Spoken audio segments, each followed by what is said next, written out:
Hello, Pokerbrandon here, and I had pocket fives in this hand, playing 2-3 no limit hold'em, 100 to 200 buy-in on a Friday around 5 p.m. Basically, I'm giving you the days because the days and times are going to help you establish if you want to go play poker at the Gardens, you know, what kind of players are there. And you can assume on Friday nights, Saturdays, weekends, the players are going to be a little more looser, a little more there for fun and recreation. In this hand, it folded to the hijack, who opened to 15. And I had pocket fives, and in this spot, I don't know if a isolation bet is always necessary, although I feel like you could isolate the hijack and just min raise to 30 here. I think that wouldn't be a bad play, but actually in this spot I just decide that I want to set mine, so I just throw in the 15. And the cool thing about these 2-3 low stakes tables is most players are not really 3-betting, so they're not going to push you out of your hand. If they are, you're just playing with good players, and I suggest you get up from that table. But in this circumstance, the small blind put in a weird min 3-bet to 30 with only $100 stack, which he should have just shoved there in that spot. He should never just min raise there.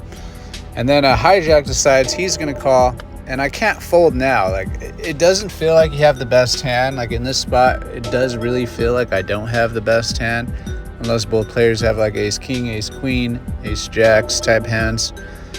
But you don't fold ever if somebody min raises and two people call.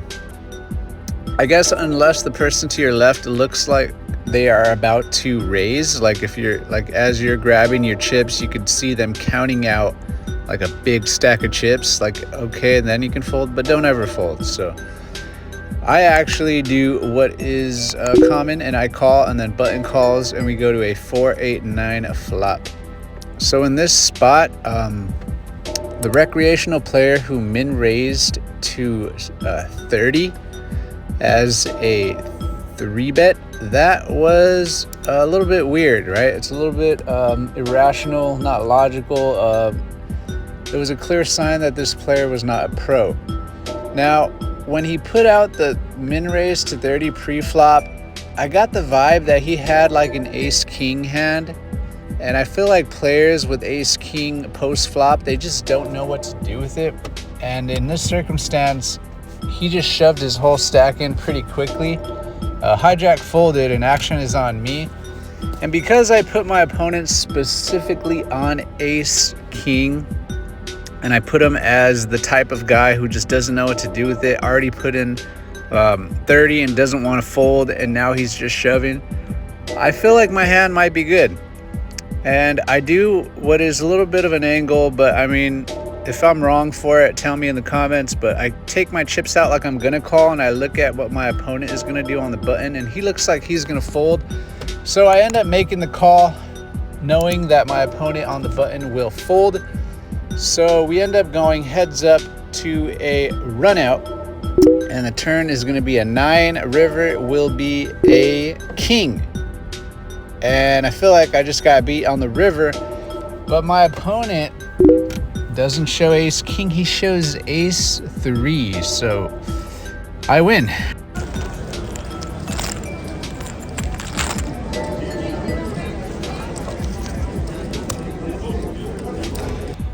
So in that spot, holding ace 3 suited, you should just really never min 3-bet pre-flop to 30 like he did.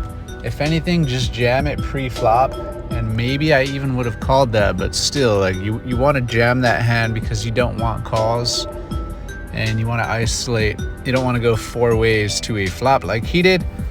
But yeah, he played it that way, and I hope this video is a good example to show you how low stakes players are playing at the 2-3 stakes with a buy-in cap of about 200. It's about 66 big blinds. And yeah, you can make some money if you just know the tricks, you know the way people play, and you do as you logically should. Anyway, this is a cat climbing a door. I'm Pokerbrandon, and I'm out.